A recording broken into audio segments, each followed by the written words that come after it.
আজকের আমরা ১৩ নম্বর স্কুলের বাকি অংশটা করব।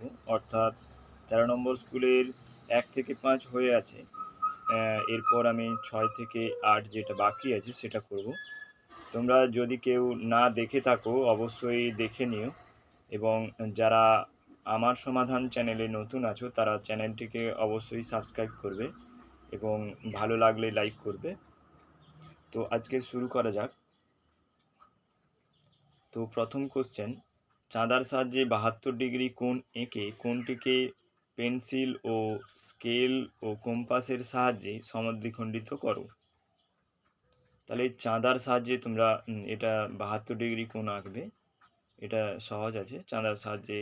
তারপরে এখানে কাঁটা বসিয়ে একটা চাপ কাটবে, তারপর এখানে কাঁটা বসিয়ে এখানে চাপ কাটবে, আর এই পয়েন্টে কাঁটা বসিয়ে এখানে চাপ কাটবে। এই যে ক্রস পয়েন্টটা পেলাম, বি থেকে এই ক্রস পয়েন্ট যোগ করলে এটা এ বি সি সমদ্বিখণ্ডিত হবে। তারপর তোমরা লিখে দেবে এ বি সি সমান ৭২ ডিগ্রি এবং এ বি ডি কোণ এবং ডি বি সি কোণ সমান ৩৬ ডিগ্রি। ঠিক আছে। এরপর একটি সরলরেখাংশ এ বি অঙ্কন করো যার দৈর্ঘ্য ৮ সেন্টিমিটার। এই সরলরেখাংশের বাইরে একটি বিন্দু কে নাও। পেন্সিল নেওয়া হলো।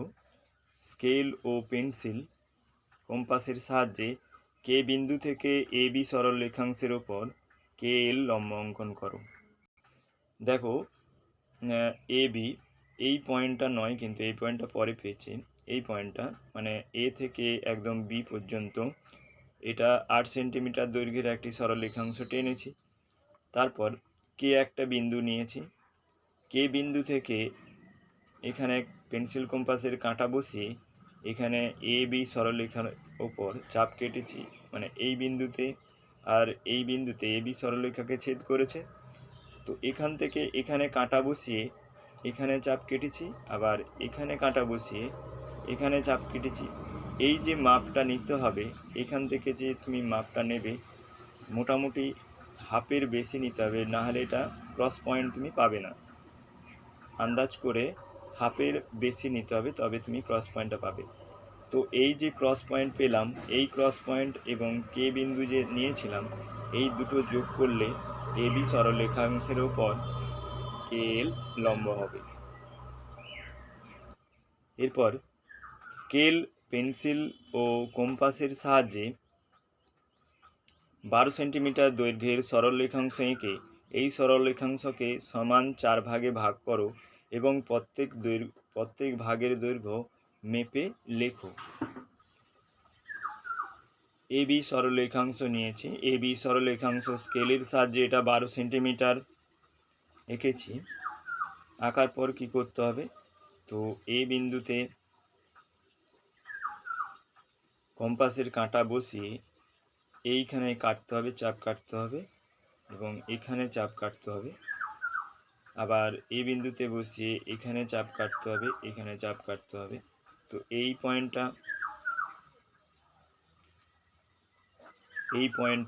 আর এই পয়েন্টটা যেটা পেলাম, এই দুটোকে যোগ করলে এ বি সরলরেখাংশ সমান দুভাগে ভাগ হবে। তো এ বি সরলরেখাংশ সমান দুভাগে এডি এবং ডিবি তৈরি হয়েছে। এবার এডিকে একইভাবে সমদ্বিখণ্ডিত করব এবং ডিবিকে একইভাবে সমদ্বিখণ্ডিত করব।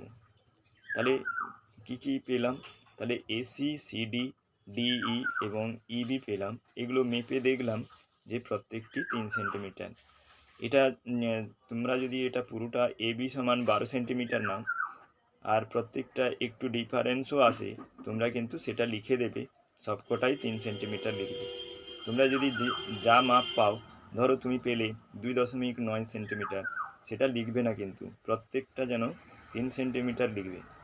হলে তুমি যদি স্কেল দিয়ে দেখো যে ২.৯ সেন্টিমিটার বা ৯ সেন্টিমিটারের একদম কাছাকাছি আছে, বা ৩ সেন্টিমিটারের কাছাকাছি কিন্তু ৩ সেন্টিমিটার হয়নি, তবুও তোমরা এটা লিখে দেবে যে এটা ৩ সেন্টিমিটার আছে। ঠিক আছে। এরপরে আছে প্রদত্ত তথ্যগুলো সাজিয়ে ট্যালি মার্কের সাহায্যে পরিসংখ্যান বিভাজন তালিকা তৈরি করো। দেখো পরিসংখ্যান বিভাজন, এখানে 20টা সংখ্যা দিয়েছে, 20টা সংখ্যার পরিসংখ্যান বিভাজন তালিকা তৈরি করতে বলেছে। তো পরিসংখ্যান বিভাজন তালিকা তৈরি করতে হলে কি করতে হবে, আগে স্মলেস্ট মানে সবচেয়ে ছোট কোনটা আছে সেটা দেখতে হবে, তারপরে আর পরে সবচেয়ে বড় কোনটা আছে সেটা দেখতে হবে। তো ছোট দিয়ে শুরু করতে হবে। 25 যখনই 25 আমি লিখব, 25 যটা পাবো আমি তটা মার্কিং করব। আর এখানে এটাকে লিখব ট্যালি মার্ক এবং এটাকে লিখব পরিসংখ্যা।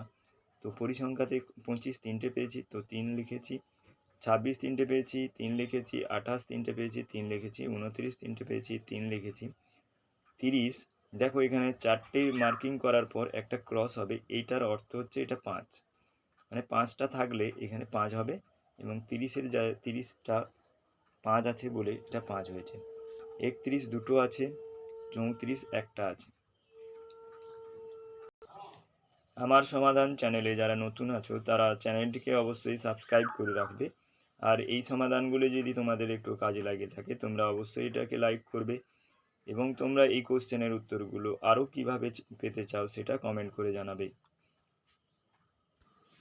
এরপরে দেখো আমাদের স্কুলে 150 জন ছাত্রের ওপর সার্ভে করে দেখা গেছে কোন কোন ছাত্রী কোন বিষয় ভালোবাসে চর্চা করে, সেই সার্ভে থেকে পাওয়া কাঁচা তথ্য। তারপরে এটা কাঁচা তথ্য দিয়েছে যে বিষয়গুলি বলে দিয়েছে, বাংলায় 30 জন ছাত্রী সংখ্যা ভালোবাসে, ইংরেজিতে 25 জন, অঙ্কে 25 জন, পরিবেশে 30 জন, হাতের কাজে 40 জন। এবারে বলে দিয়েছে যে এক একক সমান 5 জন ছাত্রী নিয়ে উপরের তথ্য থেকে স্তম্ভচিত্র অঙ্কন করতে হবে। এই স্তম্ভচিত্রে এখানে লিখে দেবে উপরে এক একক সমান 5 জন, ঠিক আছে। এবার দেখো এদিকে আছে ছাত্র সংখ্যা, এই দিকে আছে ছাত্র সংখ্যা, আর এখানে নিচে আছে বিষয়। এবারে দেখো বাংলায় কতজন, 30 জন, গণিতে 25 জন, পরিবেশে 30 জন এবং হাতের কাজে 40 জন।